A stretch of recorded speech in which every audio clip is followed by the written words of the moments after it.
Ahoy, felly grumpy old men.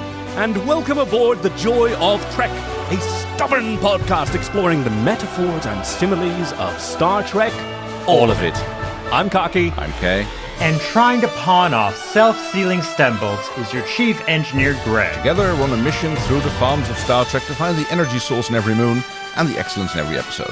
Even the bullyable doctors. Because every episode must be someone's favorite, and it might as well be ours. So do some arson on your elderly neighbors' homes and join us as we betray the trust of our fellow man in The Joy of Trek.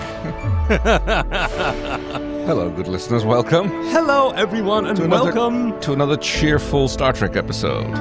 I kind of think it is cheerful because what are we doing this week? Today we are doing a DS9 Season 1 Episode 15, Progress. Yeah, the numbering of Season 1 is a bit tricky, so depending on where you're watching, what DVD you've got, because Emissary was one episode, right? Yeah. But it sometimes counts as part 1 and 2, like in the production ordering, it was considered 2 of them. First aired May 9th, 1993, written by Peter Allen Fields, who had some things to say about how the episode eventually came out. Okay. Directed by Les Landau. And it was, in the words of Michael Piller, this was the episode where it came around the time when they realized, we haven't done anything with Kira in a while. Oh, shit, we need a Kira story. Yeah, this is 2/3 of the way down the season, ish. Thereabouts. And the first season was shorter due to a writer strike. It was only about 20 episodes. And we need to, do a bit of Bajoran stuff, I suppose. So because, Kay, what happened in this episode? How would you synopsize it? Oh, you've got notes now. I would say that Nerys picks a poor spot to start a care home for the elderly. and Chief, what's the official synopsis that might help people remember which episode this is? Kira leads the evacuation of a Bajoran moon, which is being converted into a massive power plant that will render the entire surface uninhabitable, but an old farmer refuses to leave. Back on the station, Jake and Nog set out to turn an inordinate amount of seemingly worthless condiments into profit. Thank you. Peter Allen Fields was not super happy with how the episode came out because, with no disrespect to Brian Keith, was the actor who played Mullibok, the yes, I was going to ask that. His face looked familiar. Do we know him from anything? Well, thanks to the Chief, we actually know what it's from. In fact, Chief, why don't you just tell us?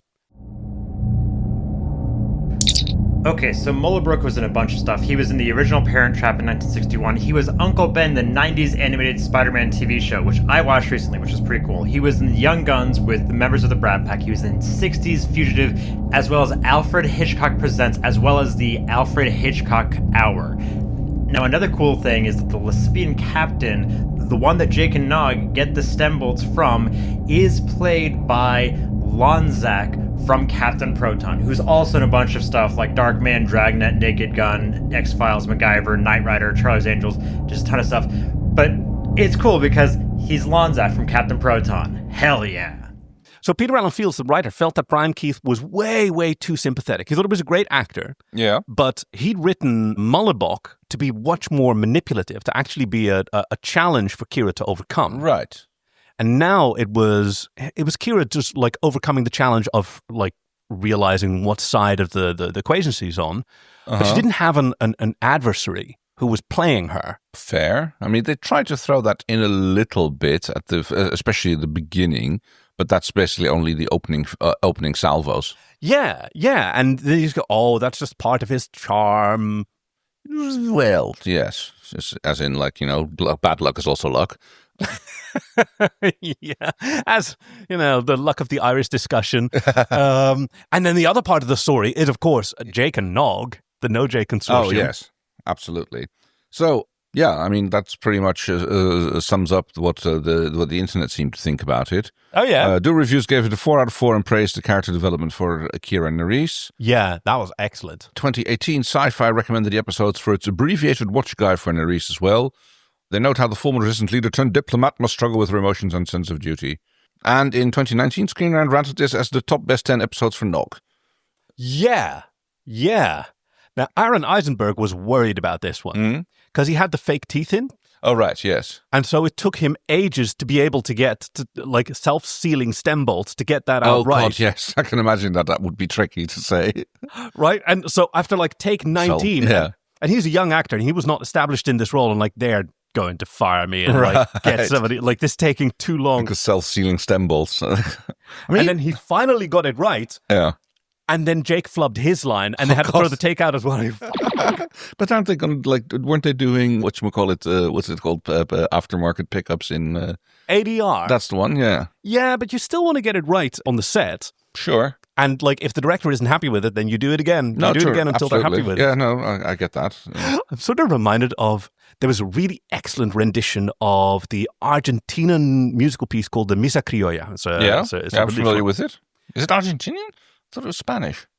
So, the Misa Criolla is an Argentinian composition. Right. And then it was recorded in Spain with a local choir by... right, Osa Carreras. Yeah, yes. It was really, really excellent. And like they brought in exquisite, like advanced sound engineers from Philips, from the Netherlands, to record this in situ in this church. In that one particular church, they would get those exact acoustics, yes. Yeah, and those musicians, it was the baker on the drums. I might still have the CD somewhere. It's probably one of the CDs that I didn't throw out. If there's anyone left, it's probably that one. Oh, it's really, really excellent. I love the piece. There's a big, long pan flute solo at the start of one of them. And I saw this video of this bearded man sort of working himself into a sweat, like red in the face. And then all like Jose Carreras has to do is yell Balthazar, but he kept mispronouncing it as Balzatar. And every time, okay, no, we're going to do it over again. And he's like, I have to do the whole solo. Entire pan flute solo again. Yes, well, it's one of those little things, isn't it? Now, there's one more person who really enjoyed Progress. Yes, tell us. Who recommended this episode to us? Progress was recommended by Bryan Love, Blackrain, longtime friend of the show, been with us since the So Farscape days, and I believe that he and a co-host are still doing one about Gold Digger, the comic series, doing their own podcast. And Bryan Love says, when I first watched this episode when it aired way back in the early 90s, I was only 13 years old. Yeah, me too, thereabouts. Uh-huh. It felt pretty much like a filler bottle episode, something they needed to write to fill out for the 19 episodes for the first season. Even when I did different rewatches of DS9 over the years, Progress still felt like a season bottle episode, something that the writers were trying out as they were finding their footing of what DS9 was going to be. But it wasn't until the start of my latest rewatch of DS9, along with having watched more of the newer Star Trek, along with more life experiences I had to bring to the rewatch this time. As much as the A-plot with Kira was the main part of the episode, I much more enjoyed Nog and Jake mastering the art of the deal or trade, working on that human and Ferengi friendship. Yeah. There's a bit of a sentence missing, I think. Because, and I'm really curious about this, because Bryan Love says, like, it wasn't until the start of my latest rewatch. Right. But then there isn't a concluding statement. Like, okay. So, yes, more life experiences. I'm assuming that he means that he didn't really appreciate it for what it is until now. And I've got to say, I sort of feel the same way. Like, there's a lot of parallels between this and a Next Generation episode that you might remember. The Ensigns of Command, where Data is on a planet with an aqueduct. He tries to get people away. And he winds up phasering the aqueduct that they've just built. Right, yes. That does sound familiar, yes. Right? It's like shows. I remember being rather incredulous about the amount of power that a phaser can put out by in one shot removing kilometers worth of aqueduct. Yeah. It seems to be one of those, like, high-voltage aqueducts, that conducts a lot of power that you can really overload from one end. And then, all the water capacitors. It's a dilithium. It's a dilithium aqueduct? No? Oh, dear. I don't think that would be very healthy to stand around. Well, no, but it's Data. It can stand a lot. Okay, so are there any warp cores that you'd care to dump?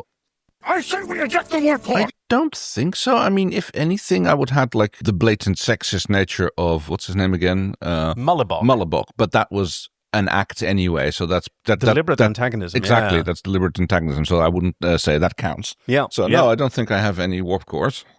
So there was an idea of like giving Jake and Nog more to do structurally in the season, but setting them up as these sort of wheelers and dealers. Yeah. That then didn't really wind up happening outside of this episode. Yeah. Right. Sounds like it would have been fun. There was a comparison to a character that you might know from Catch-22. Yes. Milo Minderbinder. Yeah. Am I saying that right? I don't know, but it sounds right, yeah. The wheeler, the guy who basically starts like transporting all over around the Mediterranean using at first That the planes from the thing, and he creates this consortium which people can buy shares into, and by the time that they're done flying around, he pretty much owns half the Mediterranean or something like that. Yes, that would have been an interesting one. Ends up with a few junkers rather than Junkers, I should probably say. But the Chinese ships? German Junkers. It's like it was a German plane in World War II. Ooh, yeah. Okay, I'm assuming they weren't junk. No, not really. I mean, the Germans built... I mean, a few of the things that the Germans built were junk, but most of it was pretty good. Oh, Junker would be like Jonkheer, like a little lord. Probably. Like a young... Well, Jonkheer is not a little lord. That's a particular... Oh. Jonkheer, I mean... Isn't that a particular title? Is it Squire, maybe? I don't know. I don't know. It's some kind of...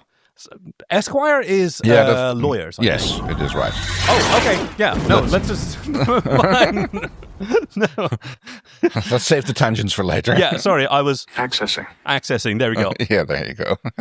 We open on Jake and Nog playing a game. What are they playing? Because they're putting down cards. These are Earth-style playing cards. Snap? I don't know. Picking them up from each other. Right. So it's something like that, or it's... I don't know, man. Go fish? I don't know how to play that. Go, Johnny, go. Yeah. Go, Johnny, go. No, you can't do that. It's Tuesday. And we hear Quark complaining. Now, what am I supposed to do with 5,000 wrappages of Cardassian Yamak sauce? Wrappages? Yeah. I mean, packages or wrappers, but never heard of wrappages. Wrappage. And also for sauce?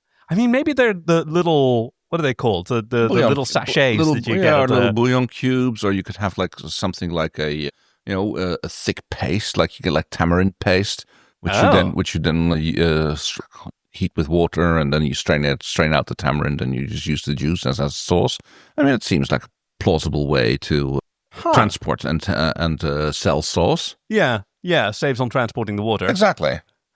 I can't tell exactly who it is that Quark is chewing out. I don't think it's Rom, but... I think it is. Yeah? But it's hard to tell, yeah. Because they don't talk. No, it's just Quark who is yelling at the other guy. Yeah, saying that... I'm going to take half your paycheck every week for the next 6 years. Yeah, but it's entirely unclear who it is. You can't quite tell because you don't know. His face never comes out of the shadow, really. Yeah, it's just another Ferengi. It's so it might be that. But yes, Nog hears this, and he is like having ideas. Jake, I'm getting that tingling in the lobes. And when a lobe tingles, it means only one thing. Opportunity. Yeah, maybe for Ferengi, for human teen boys, like tingling in the lobes, there are other things that are happening. It's all part of growing up. Probably just as arousing. Yeah. And Jake is a little bit confused, like... I thought you were talking about Yamak sauce. You've got a lot to learn about opportunity. Opportunity. Speaking of opportunity, apparently Bajor is about to do something very dramatic. Yes, they're going to destroy an M-class moon in exchange for some power. Yeah, exactly. So here we go. With the help of the Federation, Bajor is about to commence its first large-scale energy transfer, the tapping of the molten core of its fifth moon, Gerardo. Fifth which moon, is which is only habitable? But it had only 49 people living on it, despite the fact that there had been a Cardassian occupation, and there presumably have been more refugees or escapees or... Like, livable land where you can breathe, where you can maybe grow stuff, seems like something that's way more valuable than energy, which literally comes out of the sky, like solar is a thing. Very good point, yes. And even if your winters are...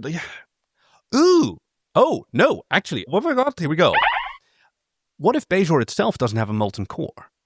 Then it would be a very cold planet. Doesn't have to be. Okay. Heat can come in loads of ways. Maybe it's got a denser atmosphere. Still doesn't stop you having from solar power. Solar would be the only way to get energy. You wouldn't have geothermal, so you wouldn't have heat. Yeah. And if your winters are dark, then that's a low energy state. You've got wind, of course. I mean, how much does a bloody antimatter reactor cost? Can't be that expensive.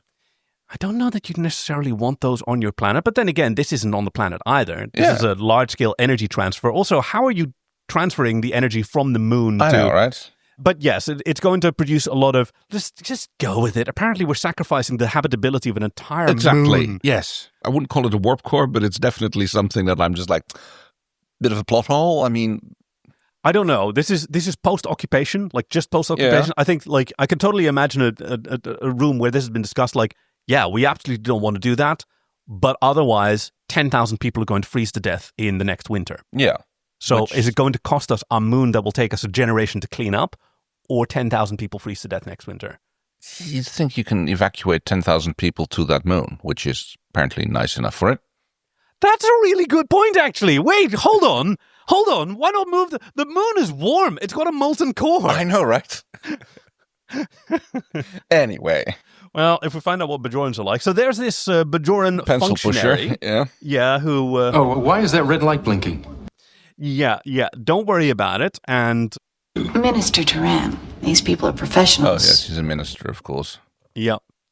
So we can sort of see in this person, like, the kind of political and economic situation that Bajor is in, you know.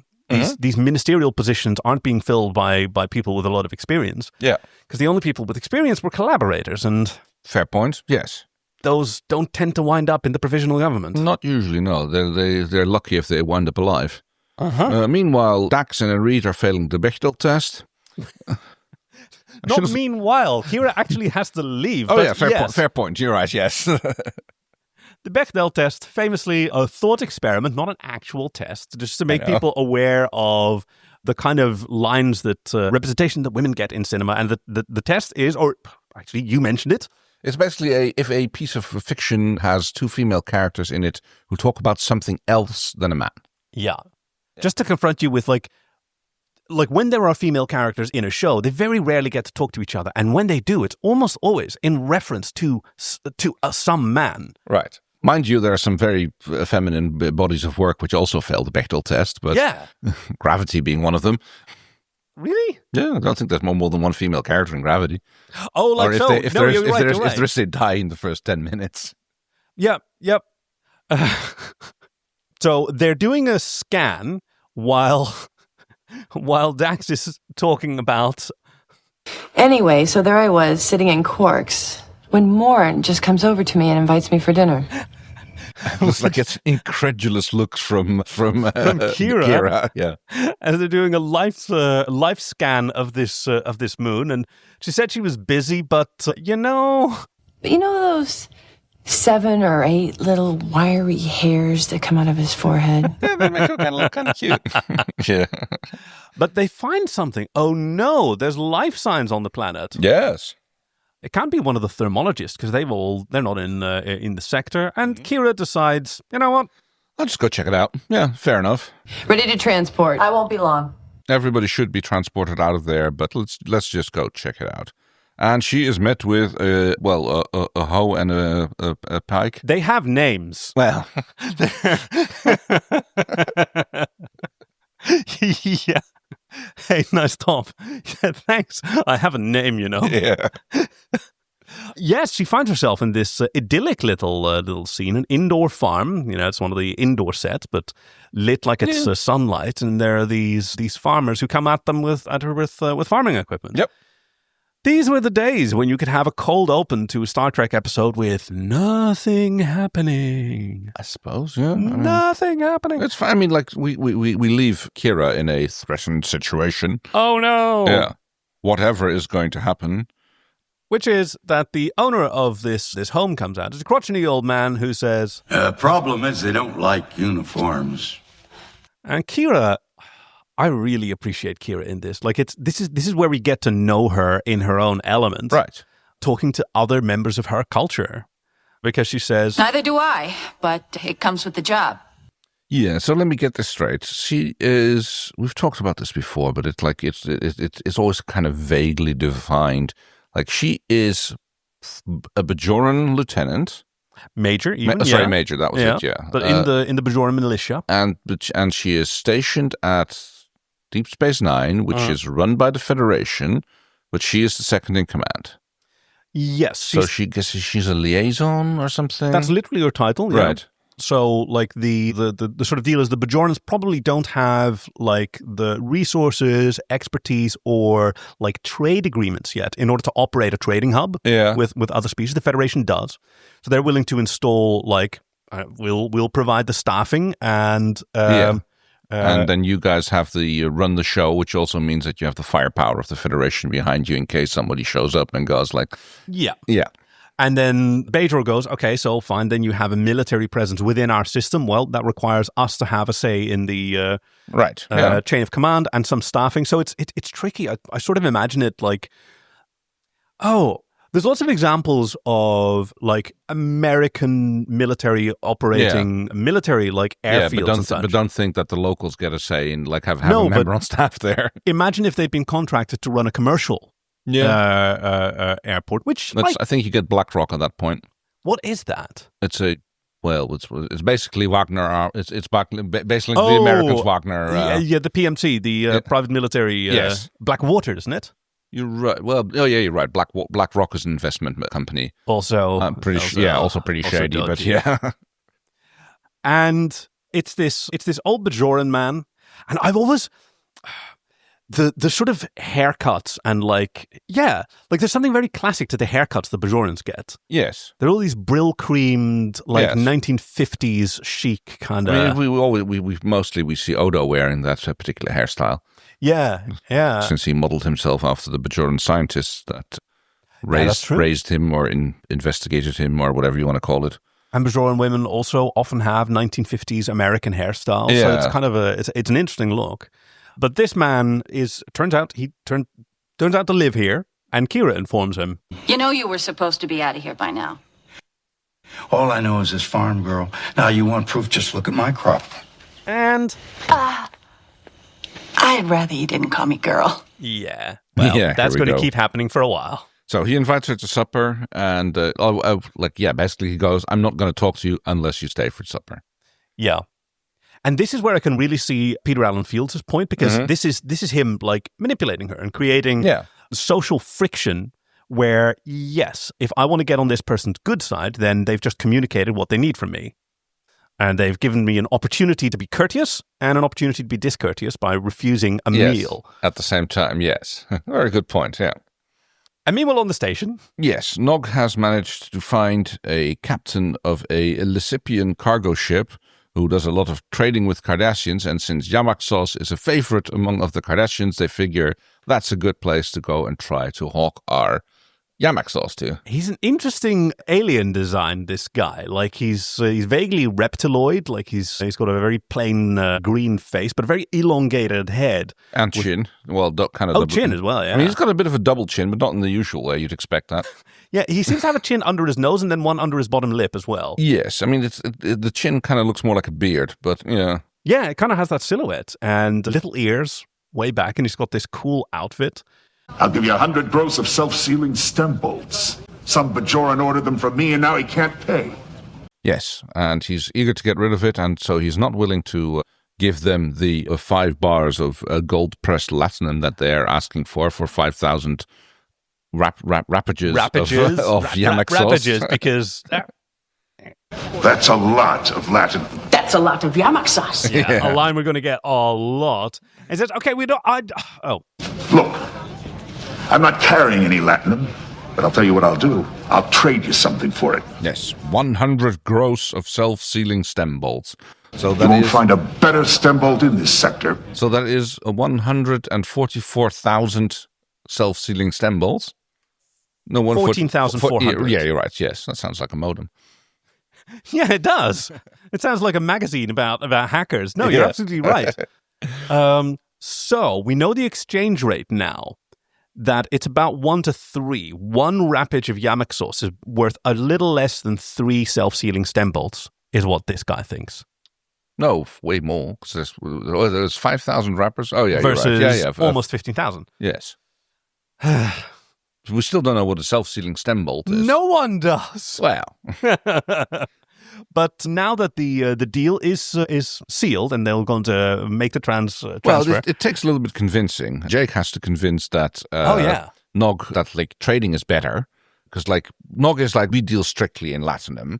What are we going to do with stem bolts? Yeah, exactly. What are we going to do with yamak sauce? So it's like, we have an opportunity here. Maybe we don't really know if we're trading up. They kind of like have to deal with... Yeah, they have no idea. Like, they didn't negotiate. Exactly. It's just like they take the guy's offer, and he tells them that... I'll meet you at Cargo Bay 9 at $2,100. Now the question is, okay, but how are we going to get the sauce? Yeah, that's Jake's observation, and you see Nog had not thought that far ahead. He's got freckles in this in his makeup here still, Does I he? noticed. Yeah. That's an interesting design. Oh, maybe he just has freckles. Maybe that's blending in, because I think it's a cheek appliance, but then his mouth is all natural I have again. no idea. I don't know either. It's really interesting to see these early days of DS9 where Odo had a much more dour kind of makeup and prosthetic appliance than later on. He's more charming later on. He doesn't have the collar on his tunic, so he looks a bit more severe. And like everybody else, the DS9 uniforms in the early days, they still sort of ironed the lapels with a fold to sort of stand up a bit. And they gave up on that later just because it never really held very well. But I always liked that look. And I guess Jake just dresses in the Bajoran style. Yeah. I mean, it makes sense. It's probably the easiest. I mean, he's a fast-growing boy. Like, Bajoran clothes are probably the easiest to get at a DS9. Yes. Yeah. Those would be common fashions. Or you can just replicate them. Yeah, but that sort of, I don't know, maybe that sort of itches. Ooh, is it? It's like is it that like that itchy fabric that they go? No, of course not. Uniforms are. Yeah, that's true. They're magic fabric. But yeah, you can't say you have to go with Original, not replicated. Oh, very good. Very good. Oh, yeah. Oops. That continues a bit. That ran a bit longer than I thought it did. Yes. So yes, back to Nerys. At least you're not the type that's going to dispossess a man on an empty stomach. Wouldn't think of it. Well, that's good, because these roots are going to take 3 hours to soften. Okay. Oh my God. And she's like, okay. So now she's starting to realize that she's being played. Yeah. Because she calls up Jax. A man with a talent for delay has just invited me to a farewell supper here. So Dax gets to go on, and she will hitchhike back with the thermologist. Yep. And she's put to work. Yeah, just clean this. She's like, he is. I mean, like, clean this, and then before she even gets around to it, it's like, oh, go fetch the cutlery. And he gets a little bit of his backstory that he's been living there for 40 years, and the 2 other people who lived there escaped up to this moon 18 years ago. And they don't talk, presumably because of being tortured by the Cardassians. I mean, he says the Cardassians took care of that. Yeah. And it's never mentioned exactly what happened, which is probably a good thing. Yeah. And also then we don't have to pay those actors day rates because they don't get to say lines. Yeah. They're not eligible for guild salaries or royalties. So fucking cheeky. A little bit, yeah. Those were the days, eh? So he continues with the sexist compliments, trying to... what's the word? Get on her skin, right? That's a good description. Like he says... You know, you look real good even from this angle. Yeah. And she's wise to his game. She catches on. You're trying to make me mad. Yeah. And How am I doing? And this is kind of where it's the end. That's where it's kind of the end of his antagonist, and after that, he just becomes a stubborn old man. Yeah, because she has charmed him in return as well. Like, she appreciates someone. I mean, this guy hasn't spoken, or hasn't been spoken back to, probably in the 18 years. Not a lot, yeah. You know, it's not suggested maybe that presumably the thermologist came to talk to him and like, oh, hey, bye, you're leaving. And he goes like, yeah, sure, I'll go. And then like, as soon as they leave, he's just like, well, time to get back to the roots. Sort of like, was it Kevin Smith who did a program about like Prince, the musician? Oh, right, yes. Wasn't it? He did a whole film, and like they kept giving him this NDA, this non-disclosure agreement to sign that he then kept not doing. Yeah, and just let me finish up setting up this shot, and then which allowed him to publish the film without Prince's explicit approval, which he didn't need because he never signed the non-disclosure agreements. Oh, pissed! I believe that Prince was quite pissed. Yeah. Oh, what an incredible artist, and I have so much respect for like his artistic like integrity and his desire to like, but also there's a weird fucking space cadet that. Oh yes, I mean he was Minnesotan Funkmeister, Jehovah's Witness. I mean, that's not the thing that I was talking about, but I did see an interview with him in a talk show where he made a lot of sense. He was talking about his community growing up. And then chemtrails. And so the host, okay, no, I'm going to have to take you seriously on this. But yes, just as pissed off as Prince is Malabok, who says, Damn! Yep. And asks for her given name, where we learn again that the Bajoran family name comes first and the given name comes second. Right, yes. And she explains to him, This project is going to benefit thousands, hundreds of thousands. but he doesn't care. I escaped from the Kardashian labor camp on Bajor 40 years ago, and I've been living here ever since, so I am unconcerned with Bajor. Yeah, and I thought that this was really, really good, because she says, It can be your Bajor, too. This is a rare instance where Star Trek sort of gets out of the idea of uniculture. Yes.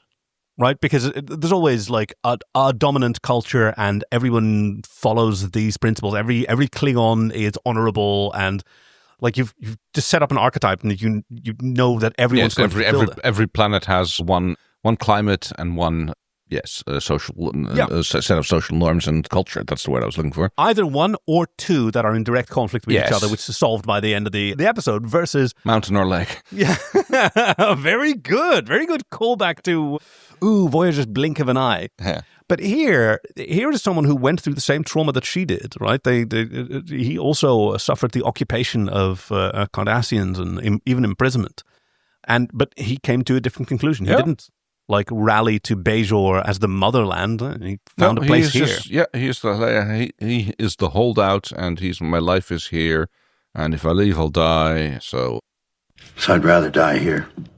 We're going back and forth a lot, but I think it's okay with the A and the B plot. Yeah, it's fine.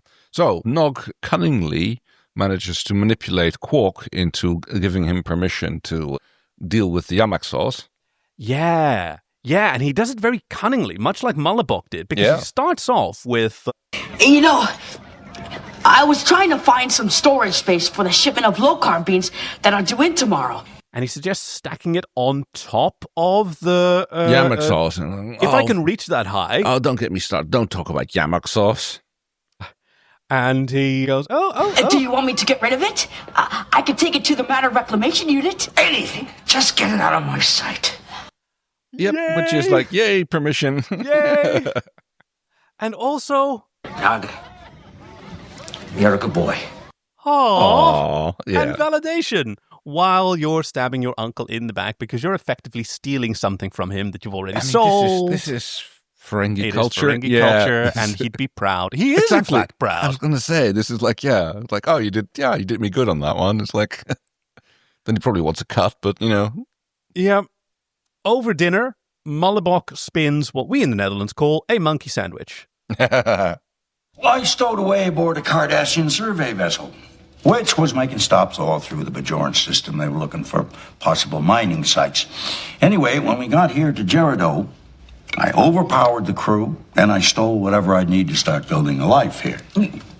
Yes, and he tightened a notch on his belt every 26 hours because he was hungry. Yeah. And he dug some furrows and he planted some food, and apparently it grew up and it grew quickly enough for him to not starve to death. Yeah. He says, First, I rolled back and forth on the ground till it surrendered.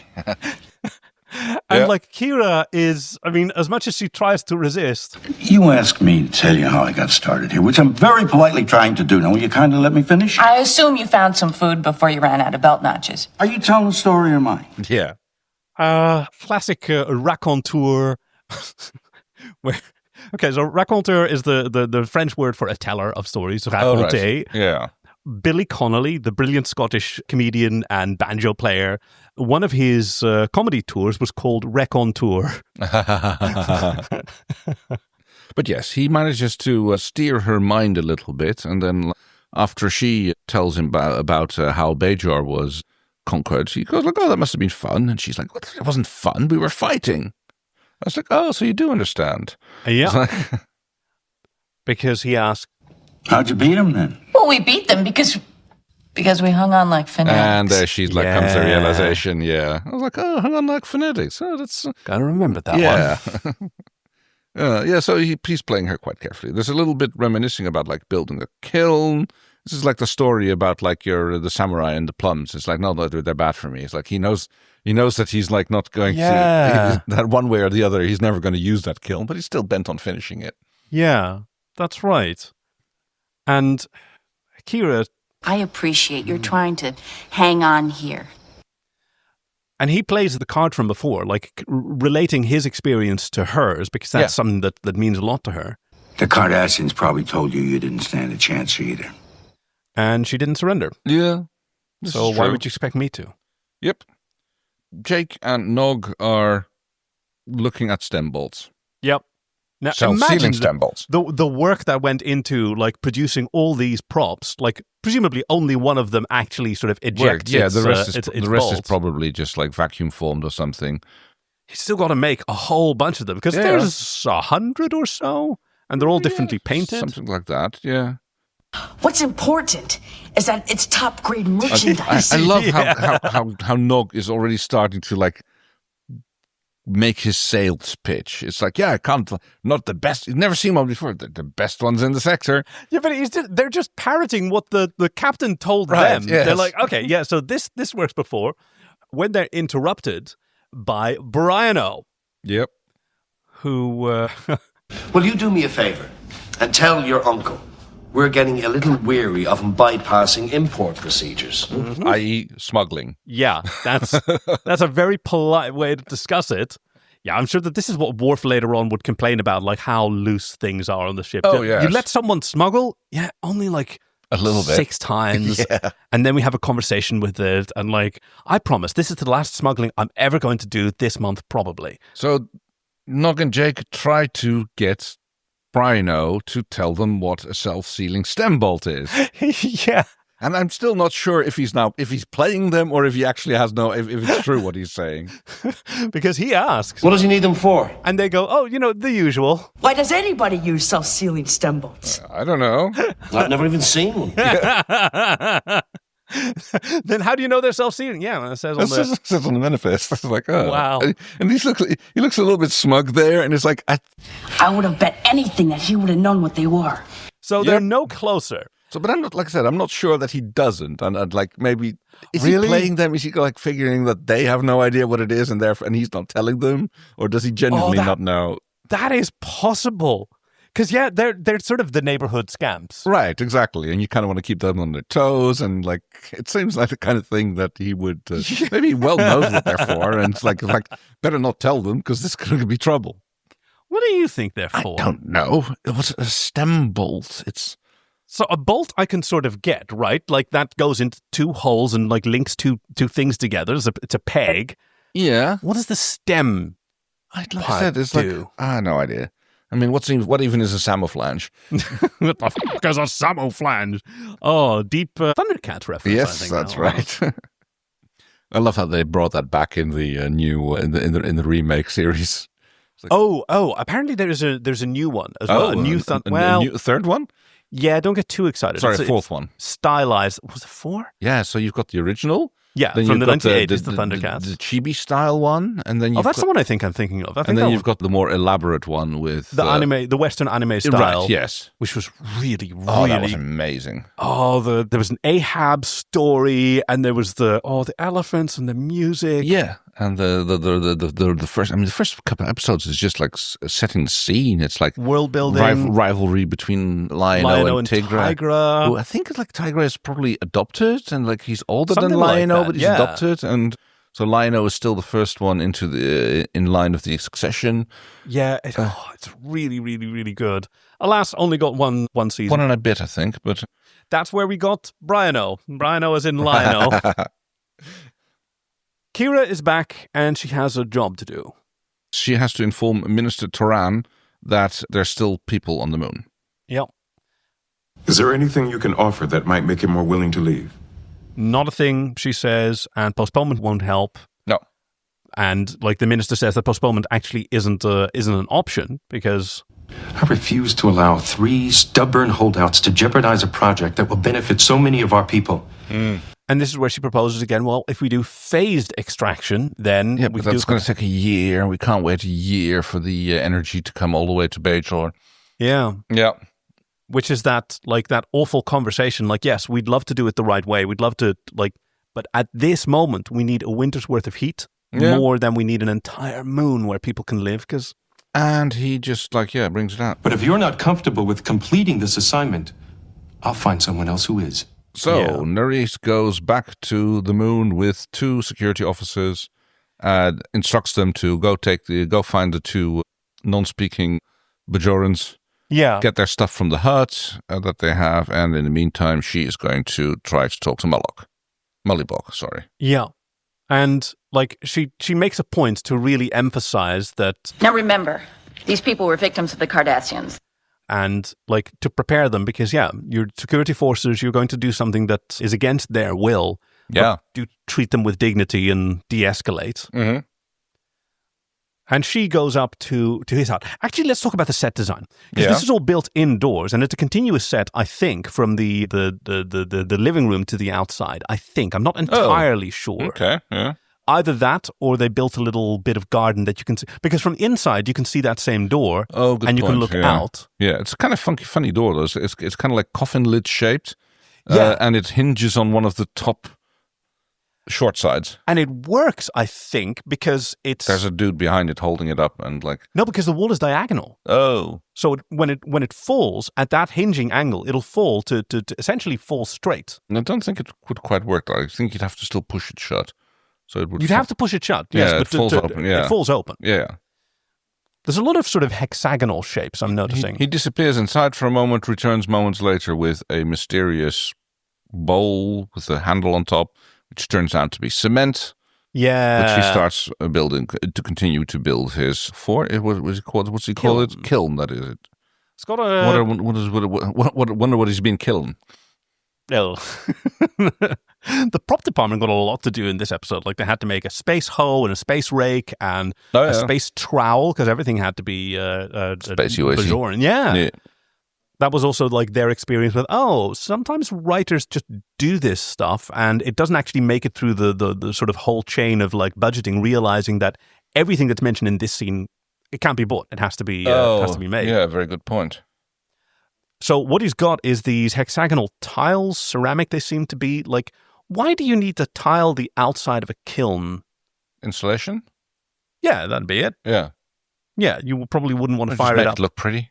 Also that. Yeah. Well, if you don't have it fully insulated, it's not going to reach the heat that you want. Well, I've got some things to say about the kiln anyway, but it's not that important. Do you want to? No. I'm interested in kiln stuff, actually. More about it's mainly that, at a later point when it's nearly finished, you can see that the opening for, I think, the firebox is got got these little hexagon points sticking out into it, which would make it rather inconvenient for putting stuff in. But it's it's just a bit of a weird design. But they call it a kiln, but it seems like it's more like a pizza oven, with a firebox in the bottom and a heating area on the top. That's not how you would. Kilns are generally used for firing clay. Yeah, that's what he says that he wants to do. Then I can temper my baking pots, put some colorful lids on them. That'd be nice, wouldn't it? But yeah, you'd want it to have a door. You want it to enclose it, right? Yeah, absolutely. Otherwise, it's going to it would be hella inefficient. You probably can't even get it up to the right temperature at that point. He tells another bullshit story about a 2-headed Malgorian that he knew as a boy. Who couldn't decide on where to go. Yep. So the thing with 2-headed Malgorians is it can never figure out what it really wants to do, and that can be very confusing, believe me. And she's not listening. Mm-hmm. Because she's set her mind on getting him out of here. Because if he stays, he will die from the pollution of the atmosphere. Yes. That's unavoidable. Out breaks a fight as the security officers come back with the other 2. One of them has been stabbed. They're crazy! And Mullibok actually attacks the security guard when he sees what they're doing. He is furious. He's like a cat. Let her go! Stop! Let her go! The other security guard kind of loses his cool and draws his weapon. Yeah, because one of his fellow officer is endangered, right? Yeah. His fellow officer is on the ground, and the one with the weapon is also being attacked. They started it. Yeah, but that was their job. Yeah. Yeah. Says who? Says their the boss. Bajoran government. No, I know. In this age where like the police are militarized in horrible ways, but like this is what the police are supposed to be for, and especially like in a provisional government after an occupation. Yeah, it's all going to be messy. Nobody's done this job. We don't have standards of civility, and Kira immediately rushes to his aid. Yes, call Dr. Bashir, and we're going to get him to. But we're not going to actually get him to... This would be an excellent opportunity to get him off the planet. Well, Melbach says that. Like, you could have just taken me against my will. That would have been the opportunity. Yeah. And I think, the rage and despair when he attacks the security officers because he sees his friend being endangered, I think that's the thing that she responds. Like, she's seen war trauma, she's experienced it herself. And like, yes, absolutely. I think this is the point where she takes seriously that you're really going to damage this man if you take this from him. Yeah. Well, he's going to be dead if you don't. Yeah. Right. On DS9, back, Nog is messing with the communications unit, presumably to disturb the signal enough that the guy on the other side, who is the original buyer of the Yamak sauce, can't tell that he's dealing with a bunch of kids. Yeah. I'm getting some kind of subspace interference. While he's sort of with this pen on a circuit board. Yeah. And they introduce themselves as the No J Consortium. And we have 100 gross of self-sealing stumbles. Yes, and we'll have to let them have you for 5, not 4, nor 3, nor 2. He's really bad at this. Yes, he is really bad. If I had any latinum, I'd already have the bolts. How about some land? Yeah, it's Jake who suggests an exchange, because Jake kind of likes this now. Like, for Jake, the concept of trading is kind of new. Yes. I mean, like, he's from a post-scarcity culture, so... Yeah. You need something, either you do without, or you get it from the replicator, or you, like there's forms, and like you just... Yes, yeah. I mean, there's a certain degree of like being spoilt, right? I know this from like, in particular, Americans who come to live in the Netherlands, and when they raise families here, like how surprised they are what gets taken care of. Like, when how much are we going to pay for the delivery? Well, nothing. It's part of your medical insurance. Yeah. And then eventually, like, the child is ready for work, and then suddenly there's money in your account. But why did I just get money? Well, your child is ready for work, ready for school. No, I was wondering where you were going with that one. That's for the school books. Yeah. Right, the government just, you don't have to fill in a form. Like, it just gets taken care of because, like, if the government can, if a war breaks out, right, and the draft needs to be reinstated, then everyone who's eligible will get a letter wherever they live the next day. That is just taken care of that fast. Yeah, I mean, the Netherlands, the draft laws have never been rescinded. They've just been suspended. Yeah, exactly. Yeah, it's like... And so if you have that ready, then you can also just send everybody their voter registration without them having to apply for it. Yeah, I mean, that's how it works. We've got the rolls from the city council, which knows where everybody lives. You have to register with the city council when you move into a city here. Yeah. And that means that they know everybody who is eligible for voting, and you just get your little voting card in the mail. Yeah. That's how you find out when the elections are, if you haven't been paying attention. Well, yeah, so I was like, oh, is it this week? Well, in 3 weeks, you usually get them ahead of time. Anyway, Jake is enthusiastic. Nog, not so much. Dirt. Yeah. I mean, first Yamak sauce, then stumbles, now dissipate, and still no profit. I mean, I don't quite see why Kardashians, Ferengi would have a problem with land. I mean, that's still worth something. I mean, you can't pick it up and like move it, but it would still be value. Yeah. I don't know why Jake is so excited about it, but he convinces a Nog by saying, "We're getting closer, I can feel it." Yeah, he's getting the boy tingles too. All right. So Malabok wakes up in his own house where the doctor is presiding over him. Yeah. Presumably another uniform. Which is not charmed by. Yes. And apparently that blast, maybe Bajoran weapons aren't as gentle as Starfleet phasers. You took a phaser blast, which punctured your peritoneum. Yes. Which I don't think humans have. Ooh, peritoneum. I wouldn't know. Perineum, I know we have. Yes. No, you wouldn't want that punctured. There are almost no parts of the body that anyone can name that you would want punctured. Says the man with an earring. Okay, no, that's fair. Wait, you had a 1 point. And? It's like, What is it? Isn't that, is the perineum, is that the coffee table? Or is that the sort of... that's the coffee table, yeah. It's the coffee table, okay. Go watch Weeds if you want to know what the coffee table is about. Go watch it anyway. Yes, very great show.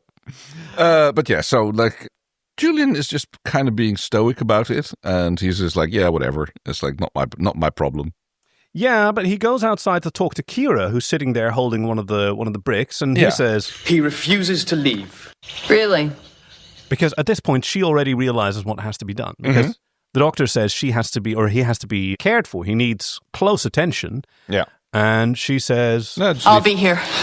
There's no medical facility here. Yeah, just leave the shit here, leave the drugs and the instructions, and I will do it. Julian immediately runs to the captain to tattle on her. Yes, exactly. He's very Boimler. That's exactly what I was going to say. Well, not Boimler, the tattling part. Because she takes off her uniform jacket and she starts troweling. Yep. I always loved her undershirt. Oh yes, it's very nice. It's a sleeveless number. It's canvas. It seems to be fused to her pants. It does, yes. Maybe not an undershirt, and maybe it's just like overalls with the cutoffs. I don't know. Well, overalls are always cutoffs. I was so envious of this because it's really cool. Like it looks like, so it's a tank top, but it looks like the sort of torso area and the shoulders are tied together almost with lace. Oh, don't think we see a back shot. Oh yeah, we do have a back shot here. I mean, it's not lace, but they look like strings. Looks like it'd be a pain to get into. Yeah, especially, I mean, it's just one whole thing. Yeah. So I'm just going to assume that it's an undershirt and that her pants just happen to be extremely well cinched around. Clingy, yeah. Yeah. It's very tight. Cool. I mean, it shows off her body very well. So. Oh, Nana Visitor is a fine-looking woman. She still is. God, she's in her silver vixen phase. She looks amazing. So Cisco tells the doctor what is going to happen. Oh, yeah. I'm going to tell Minister Turan that she's remained temporarily on Gerardo at your request. And don't make me a liar. So you better be making that request to me right now. So. Yeah. Now, please. Because in the early days, like Cisco did not appreciate Bashir. Oh, right, yes. Like in all their interactions, you can tell, okay, there's no respect flowing. It's professional. But he sees, here's a green junior officer. It's what I'm stuck with. I don't like you. And I don't have to pretend so. But yes, the doctor plays in. Commander, I'd advise that Major Kira remain on Girardeau for humanitarian reasons. How long? The next day or two. for the next day or two, sir. Yeah. And Cisco goes, thank you. I'll consider that request. Yes. It's a teaching moment, kind of. Right? He's teaching. This is something that I sometimes need you to do for me. Yeah. Right. I'm gonna ease you into it, but you're gonna be signing a lot of things. Yes, very good. So Kira and Malabok are back at it. She's waving something purple over his chest. Don't ask me why it works. I'm not the doctor. And it's her turn to start talking stories about a tree that she hated. Yeah, she's not as good at the storytelling. No. Because she talks about this tree. It was the ugliest, most gnarled and battered old tree I'd ever seen. And he asked, but you loved it. And no, I hated it. Nasty old tree. Nasty. Sounds to me like it had a lot of character. Yep. That it did. And what happened to it? Did you cut it down and... I don't know yet. Yeah. Yeah. I'm actually not that good at this. No. But it's clear what the matter is. Like they're kind of dancing around the subject. Fortunately, they don't have to do this for much longer because Cisco himself is meddling in this entire Bajoran affair. It's not his fucking station. It's not his fucking job. Yeah. He's here for Kira. Fair, yeah. No, that's his whole motivation. Because you're right. He doesn't need to do this, but he sees the end of the week. Her career is over. Yeah, I see. Yeah, and he needs her, and he appreciates her, and this is what he's he's doing it for her. Because he doesn't care about this one man. He's a community leader himself. He doesn't care about an individual citizen. You know you're causing a lot of trouble. I can't tell you how delighted I am to hear that. Yes. And Mullibok tries to do this thing like... Why don't you tell him the story about your tree? Be quiet. Go on. Yeah, and it's no fun when he doesn't rise to the bait. Oh, yeah, because he's very clear about it. By staying here, she's jeopardizing her career. Yeah. And that's why he...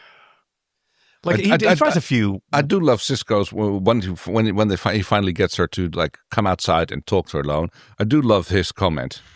I can see why you like him. It's like typical Sisko snarkiness, but yeah. Yeah, and also I can see why you like him. Yeah, like he's just as stubborn as just as stubborn as each other, the two of you are. Yep. And he says... You and I have a material subsistence report to finish by the end of the week. He's keeping her focused on, like, there's a job that you have to do, there's a context for you that you're abandoning here because you're... And he gets it, right? He's a father. He's a trauma survivor himself. Yeah, Wolf 359. Yeah, the loss of his wife, and he gets what it's like to get stuck in one of these things. And like one of the things that can help get you out is like a focus on the other roles that you do still have. Right. And he tries to be like respectful to her personality by keeping it really professional, right? I don't like the prospect of having to break in a new one. Which is not professional. That's just like being like I don't want to lose you because I don't want to break in a new officer. That's a bit like, that's needling a little bit. A little bit. Yeah. But I think he's giving her that out. Like, she doesn't like people getting close, and they haven't earned it together. The very last part that he says is... You spent your life fighting to overcome impossible odds, just like he's doing. But you're on the other side now. And it's uncomfortable. And she says... It's awful. But he talks about, like, when he first met her... I thought you were hostile and arrogant. Still do. Oh, no, wait. No, I felt, he says he was wrong. Yes. But, like... Bajor needs you. And I need you. I like you. So, as a friend... I'm here to remind you that his fate is already decided. Yours isn't. Yep. And that's it. Yeah, there's like nothing's going to change anything about him, but you can choose how you act in this situation, what you do. She's trying to get some sleep in this hovel, in this cottage where Mullibok is having fever dreams. Yeah, he's talking about someone called Lucilla, that someone's hurting her, and she wakes him. Everything's gonna be fine. You were having a bad dream. Not just a bad dream, bad memories. Yeah, and she holds up a chair and, are you going to talk all night? And I'm like, no, let me sleep, but I just do want you to sit here. Yeah. Yeah. Yeah, asking without asking, and she concedes. And, you know, there's got to be some sort of family connection that she's missing as well. Like her parents were killed by the Cardassians. Yeah. And there's a sort of avuncular energy about him, which he isn't abusing. Like Peter Allen Field's the writer. Like I'm sure that he would have appreciated a much more manipulative character, because then she'd have to really, really reckon with her feelings. Right. Yeah. But okay, back to Milo Minderbinder, the Noje Consortium. They are playing cards again and like arguing about like dirt or land or whatever they're supposed to do with it and how can we make a profit? Why do I have to think of everything? Yeah, I already had the last plan, which has got us in this situation. And then a blessing falls from the heavens. The Noje Consortium. Because Odo and Quark are walking down the stairs, and Odo is questioning him because... I was contacted by a government official this morning. They want to build a reclamation facility on a strip of land owned by 4 different people. And 3 of them have agreed, but the 4th is hard to find. Yeah, can't find them. Apparently they're based on the station here. And nothing here happens without your awareness. And True. This time, however, someone has failed to include me. I love that. It's like, what? It's like, wait, you're not involved? Yeah. Oh, no, I'm not, but I will be. Yes, exactly. Not yet, but that will be remedied. Yeah. You can tell the Bajorans I'll be opening negotiations with them shortly. I'm going to get my fingers into that pie one way or the other. And he opens his secret little drawer. God, his security is not very... Like, he's got a secret drawer full of secret keys that he's not supposed to have, that he puts into the secret communications terminal that he's also not supposed to have, which is all, like, pretty much in the open. But then Nog shows up. Yeah. Not now, I'm busy. Yeah, but I have a business opportunity and... It'll only cost you 5 bars of gold-pressed latinum. And he very quickly puts it together. Yep. No, sort of points at him and Jake. Yes. It's like, what? No? Oh. And he's exasperated and impressed. Yes.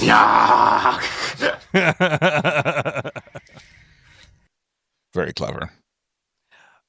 And after this fairly restless night, Kira wakes up. She sees Mullibok troweling the last tiles onto his kiln. And she puts her jacket back on. Yes. Oh, yeah. Oh, that's very good. Yeah, there's a little bit of symbolism there that I hadn't caught on to. That's very good. Yeah, very good point. Yeah, she's back in uniform. And I've heard this described as a moral gap in her arc by a reviewer. Okay. Because we don't get to learn what changes her mind between, like, caring for this trauma survivor and now getting up to, like, do the thing that she's been avoiding this whole time. Because, like, Cisco didn't convince her, at least not in that moment. Well, I was going to say, yeah, I would have said, like, yeah, it was like basically Cisco's words did turn out to be convincing to her. Oh, it just took a while. Yeah. Yeah. Yeah, night's sleep and clarity will do that to you. Exactly. At least that's how I read it. And he doesn't get it. This is the first time that Mullibok is not ahead of the curve because he thinks that, oh, maybe that's it. Maybe now that he's yes.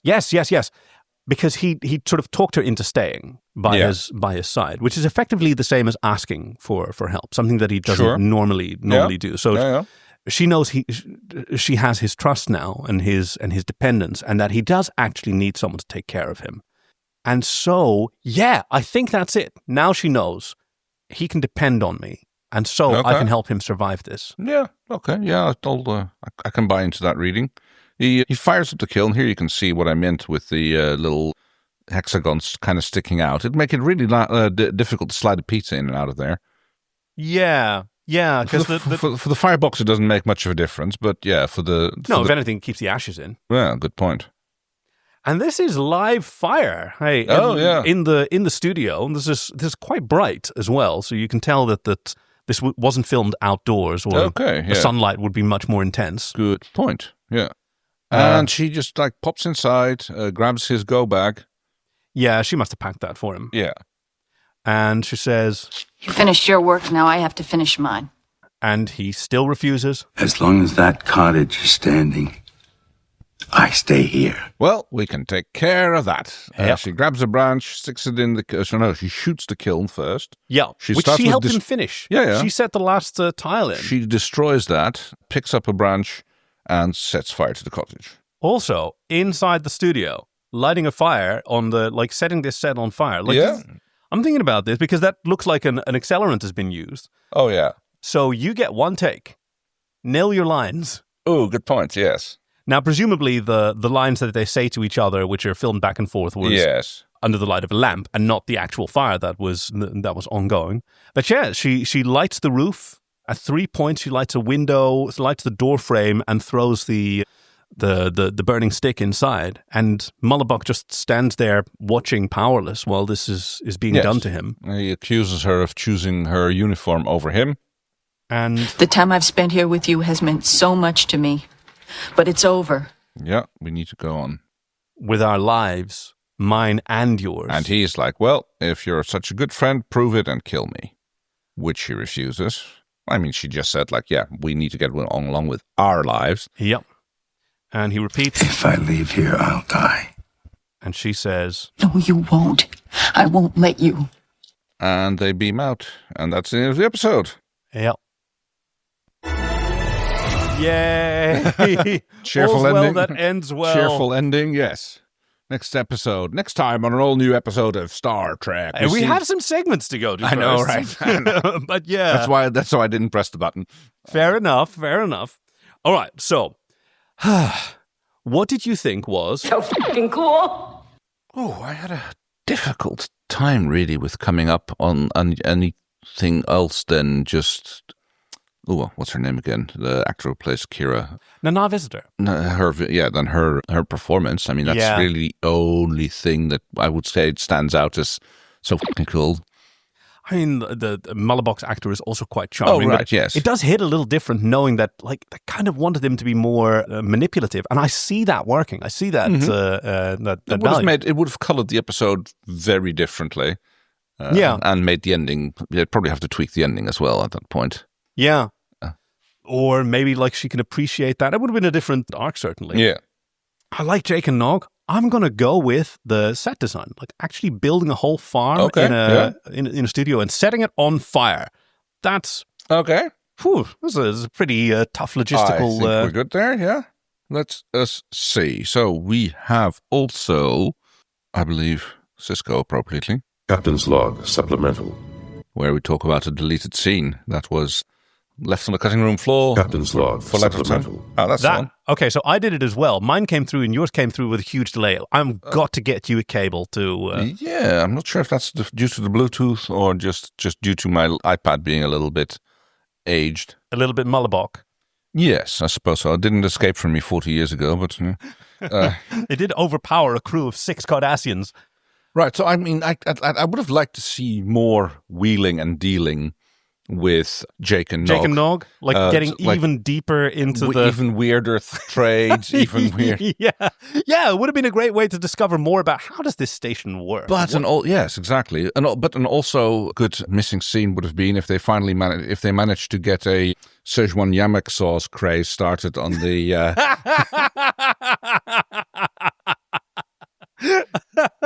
on the DS9. Oh, wow, yeah. They just rebrand. They use different wrappers around the wrappages, and suddenly the Bajorans realize, this is actually quite good. Yeah, As long as you don't know it's Cardassian. Exactly. Which and then they get a whole craze for it, sweet. Everybody wants to come and buy it. It's space for Racha. This is actually amazing. There you go. All right, what's your missing scene? Mine is going to be when, yes, Cisco is talking to Dax about how he helped Kira, and that part of it was talking the Doctor into making this request. Yeah. And she goes, it was that easy. Yeah, it was really, really that easy. He made it way easier than I thought it was going to be. Such a pushover. And then for the rest of the episode, they're trying to seeing how many war crimes they can push him into, authorizing. Wow. And they're just, this man is a huge liability. Yeah, I know. No, I had Quark ask him to forge some signatures and he did it. What? We're going to have to deal with this. Because he's such a pleaser. Yeah, but think how useful it is for us. It's so much easier to get our job done. Have this genius man who, well, we didn't know at that point yet that who's he was so eager to please. Yes, such a puppy. Yes. Oh, I love Alexander Siddig. Oh, he showed up again in Foundation. Oh, so he did. Yes, he's got a role in the third. He looks great with the silver beard. Yes, I mean he is getting on a bit as well, I guess. Oh, still so handsome. Yes. There was a beautiful interview with him talking about it was for Pride last year, I think it was. And the relationship between Bashir and Garak. Yes. And how it's read quite differently today. Right. Well, he basically admitted there that he was he played him a bit as caroused, wasn't it? Yeah. And also, in front of, I'm not 100% straight as a human being either. It was really, really lovely.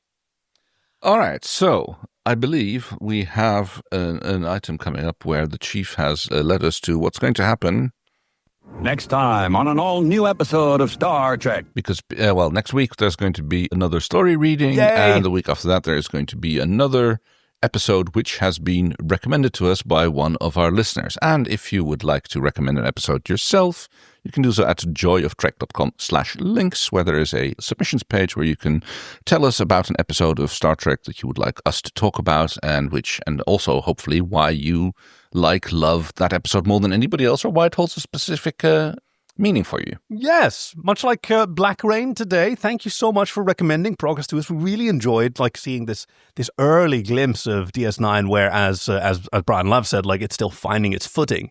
Still quite curious what the rest of the sentence was going to have been. All right, so we have a trail of breadcrumbs, a number of quotes for the next episode. Let's see if we can guess that and play along at home. Let's start with...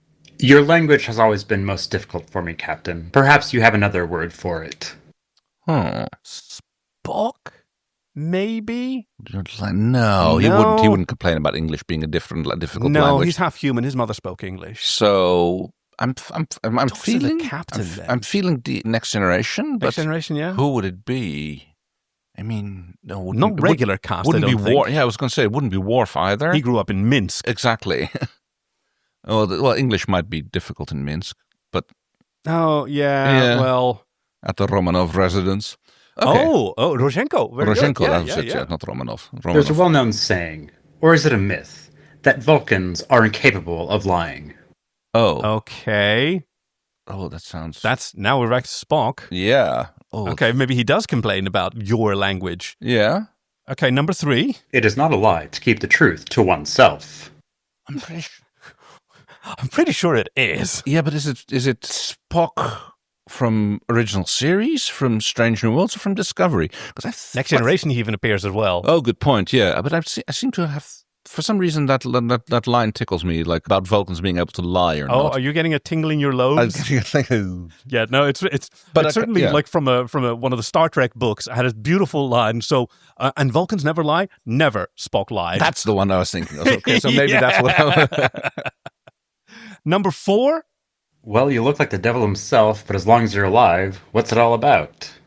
Scotty? Devil himself? Yeah. You look like the devil himself. But if it was Scotty, then the chief would have done a voice. Or maybe he's wise trying to not us. to, yes. Okay, no idea. Bring it on, yeah. Romulan women are not like Vulcan females. We are not dedicated to pure logic and the sterility of non-emotion. Huh, is it the one where Spock goes on a secret mission to Undercover? That's a two-parter. Yeah, that's the Next Generation episode, yeah. Unification Part 1 and Part 2. I think this is a very good original series episode. Oh, okay. Were there Romulans in the original series? Yes. Oh, there were. Yeah, of course there were, yeah. But the first time that they see them on screen, it's a complete surprise to them that they look like Spock. Right. Okay, well, bring it. Okay, so we have one more. One more clue, okay. Well, are you coming, Jim? Or do you want to go through life looking like your first officer? That sounds like a Bones line. Yeah. Where Kirk must have also been like modified to look Vulcanoid. Oh, yes. Good because point. they're infiltrating. Yes. Oh, I don't know what the episode is called. It's not The Balance of Terror, but it's I have seen this once. I'm really excited. Okay, yeah, bring it. Let's find out. The episode is TOS 304, The Enterprise Incident. Oh, this is a good one, Kay. I'm really looking forward to seeing this with you because I remember this very well. Oh, very this is good. so exciting. Well, yeah, I'm looking forward to it as well. I can't match your enthusiasm because unlike you, have not seen it. No, but you can press a button so I don't have to keep the sort of energy up. I'm leaving Starfleet. Energize! We hope you've enjoyed this week's episode with your friends Kay and Kaki, production and editing by Chief Engineer Greg, and music by Fox Amore. Join us next week for I Wish You Would, the fanfiction reading, followed by the Enterprise Incident, TOS 302. Visit joyoftrek.com/links to send us recommendations, support us on Patreon, or to find us on Blue Sky. We'd love to hear from you. Thank you for listening to Joy of Trek, and we'll see you out there.